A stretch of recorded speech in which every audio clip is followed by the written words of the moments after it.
Good morning. Good morning to everyone. Anong oras na ba? Hindi ko alam kung anong oras na. Ano yung latest na pinapanood nyo lately? Ako, lately, nahihilig ako sa mga plot na yung parang hindi nila gusto yung isa't isa, pero eventually nade-develop na lang sila sa isa't isa. So, sa romance, yun ang gusto ko, yung mga ganong story. Pero yun nga, kakatapos ko lang panoorin yung Our Unwritten Soul. So ngayon, ang next kong tatapusin is yung Good Boy. Grabe napapagod ako kay Park Bo-gum. Napapagod ako dahil yung yung bang pag pinapakita niya emotions niya, nababanat talaga yung mukha niya. Nandun mo talaga mapuprove na hindi operated yung mukha niya. Siguro sa sobrang dami yung pinapakita niya yung masaya siya, malungkot siya, galit siya. Siguro kung operada yung mukha niya, matagal nang pumit yun. Kasi grabe, pinapanood ko pa lang siya. Parang ako napapagod sa kanya. Pero may mga scenes siya doon na yung kumakain siya. And minsan iniisip ko, isa kaya yun sa mga naging factor kung bakit na tinanggap ko. Parang ang daming scenes niya na kumakain siya. And di ba alam natin, Park Bo-gum loves to eat. And he's not least hiding it. Yung love niya for eating. Pero try niyong panoorin yung Good Boy. Magigets niyo yung sinasabi ko. Para sa mga haters niya, nasasabing operada yung mukha ni Park Bo-gum. Yun ang proof na hindi. Grabe ka, yung emotions niya doon, yung paggalit siya, yung nababanat yung skin niya dito, paggalit siya, lumalabas yung ugat niya dito. Parang ako minsan na-amaze din ako sa mga actors niya. Parang, how are you able to channel that emotion? It's so pure, it's so real, and yet it's just acting. Diba? Nakakainis talaga. Kaya minsan pag pinapanood ko yung Good Boy, parang na-drain ako. Parang sumabay ako sa pagtakbo niya. Parang sinamahan ko siyang tumakbo. Parang sinamahan ko siyang kumain. Nakakatuwa lang talaga. So, hindi ko alam kung anong ending nun kasi parang people are saying na baka raw pangit yung ending nun kasi parang may sakit ata siya dun. Pero okay lang. If it need, if it's it if needed siya sa storyline, I don't think it would really matter. Kasi minsan, ano ba yun? Yung iba kasi na viewers, na nanonood sila ng isang drama because of the actor. Pero they're not really understanding the story. Gets me? Like, meron akong makakakilala na ang ganda-ganda ng plot ng story, pero ang naiinis siya kasi merong third person dun sa love story. So, parang love triangle siya. Merong third person who's nice to the girl. So, naiinis siya kasi parang panira siya dun sa love team ng dalawang character. And ako, sa POV ko, yung story nilang tatlo, okay lang. Actually, mas gusto ko magkatuluyan yung second lead tsaka yung girl na yun. Pero siya, naiinis siya kasi ganun yung story. Alam niyo ba yung sino nakanood dito ng Reply 1997 ba yun? Yung si Susie Bay ng Miss A. Parang starting artista pa lang siya nun. Naalala ko, nung pinalabas yung drama na yun, ang daming nagalit kay Susie. Kasi sobrang dry ng acting mo doon. Parang, kumain ka ba? Nag-vitamins ka ba? Sobrang dry ng acting niya na para bang the people around her are so into to the character. Diba siya parang wala. Para siyang Para bang dahil maganda siya, so kailangan nandun siya. Pero actually, yun ang character. Yun yung character ng storya. Na nonchalant siya, na she's not making any effort. Kasi diba parang yung story ng drama na yun is parang believe siya sa sarili niya and she doesn't need anyone. Kaya hindi siya nag-e-effort, hindi siya nag-e-exert ng any effort.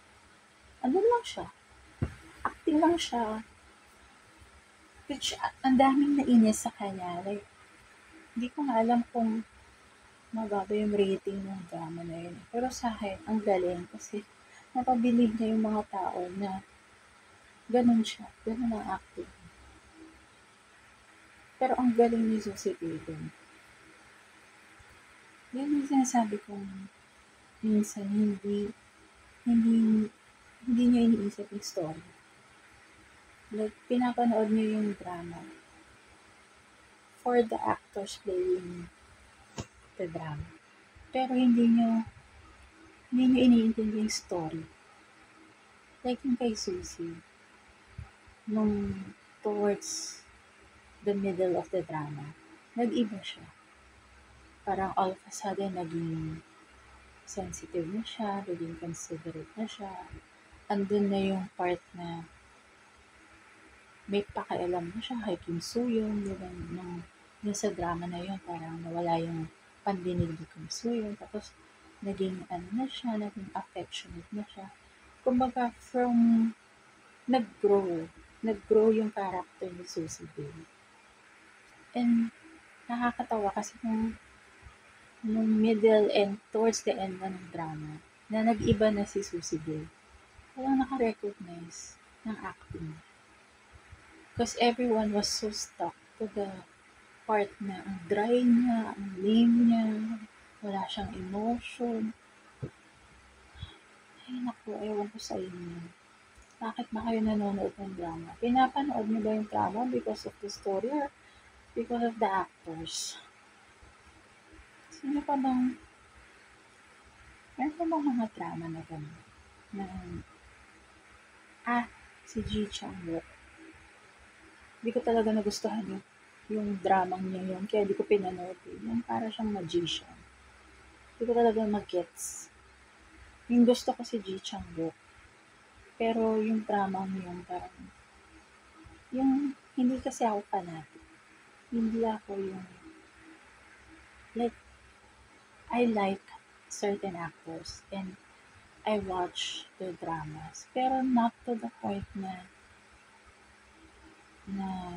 ikakamban mo ko sila or ipag-laban ko sila sa ibang fans. Ganon siguro ako nung kay Rain. Pero hindi rin naman ako nakapag-away kay Rain. In fact, ano pa nga, naalala ko, parang sinulatan ko ata. Meron akong sinulatan na music company na parang sinasabi ko, sana ibenta niya yung CDs ni Rain sa Philippines kasi marami siyang fans dito. Tapos parang hindi ko alam if it was me. Siguro it was it's just one of the other fans na nangulit dun sa, ewan ko kung BMI ba yun? Hindi ko na alam. Basta alam ko, meron isang company na dinalas yung music ni Rain dito. And naalala ko nung pinalabas, nag-guest siya, hindi nag-guest eh. Nag-guest ba? Hindi. Nagkaroon siya ng concert. Nag-concert siya dito sa Philippines. Nanood ako nun. Sino ba kasama ko? Yan. Hindi ko na maalala. Sensya na po. Stroke survivor po kasi ako. Kaya yung memory ko ay a big chunk of memory is gone. I have like moments and instances, pero the person I'm with, the exact date wala. It's gone. So, basta alam ko, nanood ako ng nanood ako ng concert ni Rain. Tapos, naalala ko ng concert ni Rain, ang daming bumili ng drinks sa labas. Only to find out na yung drinks na binili mo, hindi mo pwedeng dalhin sa loob. Kailangan mo siyang inumin kagad. Or, kung bumili ka ng tubig, kailangan mo siyang isalin sa baso or sa tumbler. Kasi hindi mo pwedeng dalhin yung bottle. Nagkaroon na ata kasi ng incident na nag-concert somewhere si Rin and binato siya ng mineral water. So, ever since noon, bawal na ang any kind of bottle or any kind of pwede na bato on stage. Diba? Parang ang weird na nagpa-party-party kami, nakatayo kami sana sa somewhere in MOA, yung area na yun. Parang, it's just a big space. And then, they built a stage. Tapos dun kami nanonood. Alam ko may kasama ko nun. Hindi ko lang maalala kung sino. Tapos yun, ang weird kasi, ang hirap. Sumasayaw ka, hindi ka makasayaw kasi matatapon yung baso, yung tubig na may baso. Tapos, syempre hindi mo yun iinumin. Iinumin mo siya pero gulp-gulp lang kasi ang layo ng banyo, nasa likod. Tapos, hindi ka pag nawala ka doon sa pwesto mo, hindi ka na makakasingit. Away. Makikipag-away ka. Nung time na yun, hindi naman ako bumili ng drinks. Pero may mga nakita akong ibang mga people na ang lalaki pa ng drinks nila. Hindi bang 1 litong sito, mga ganun. So yun, nakakaawa lang. Nakakaawa for them. Pinaghandaan nila yung binili nila.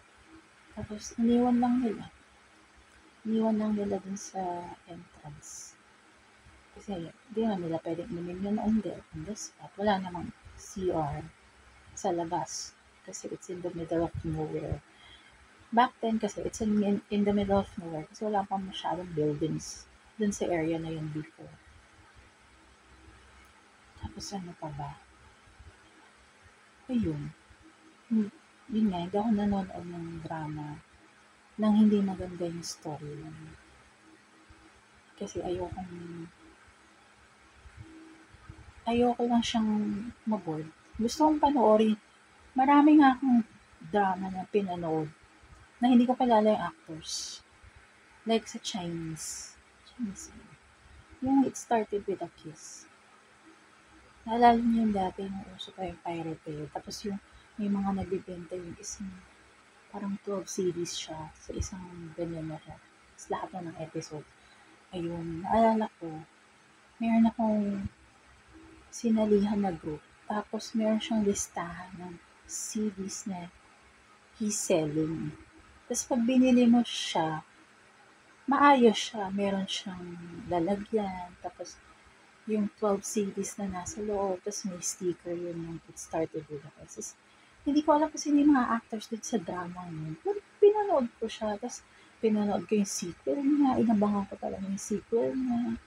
Tapos hanggang sa naging pinalo ko yung characters. Yan na pa yun. Si Jo Chen. At si Ariel Lim. May asawa na si Ariel Lim. Si Jo Chen. Nag-artista pa rin naman ata siya. Pero hindi ko na siya. Wala na akong alam masyado sa kanya. Parang pa-travel na lang siya. Pero sobrang gusto mo si Ariel Lim. Parang naalala ko kasi si Jodina magdangal sa kanya. Yun ang first Chinese drama. It Started With a Kiss. Sobrang kilig na kayo sa drama. Ni-remake yun ng Thailand at saka ng Korea. Personally, hindi ko gusto yung Korean version. Yung Korean version is si Kim Yoon-joo. Kim Yoon-joo ba yun? Ng FT Island ba yun? Hindi ko maalala kung ano yung grupo si Kim Yoon-joo. Tapos, si Jong Sung-min. Si Jong Sung-min, gusto ko yung acting. Pero nakulangan ako kay Kim Yoon-joo. Kasi ang pinortray lang ni Kim Yoon-jong is yung pagiging cold ni Jisoo. Jisoo ba yun? ni Shizu dun sa ano kasi, it started with a kiss. Yung character ni Jochen, parang may typical na matalino, na ang tingin niya kay Ariel Lin is tatanga-tanga, na parang hindi siya yung tipo ng babae na magkakagusto siya. So, sobrang cold niya towards Ariel. Kay Ariel, kay Shang-Chi. Sobrang cold niya kay Shang-Chi. Dun sa Korean version, yun lang ang na-portray effectively ni Kim Min-jung. Yung pagiging nonchalant ni Shizu. Pero, even nung nag-evolve na yung story and he was starting to fall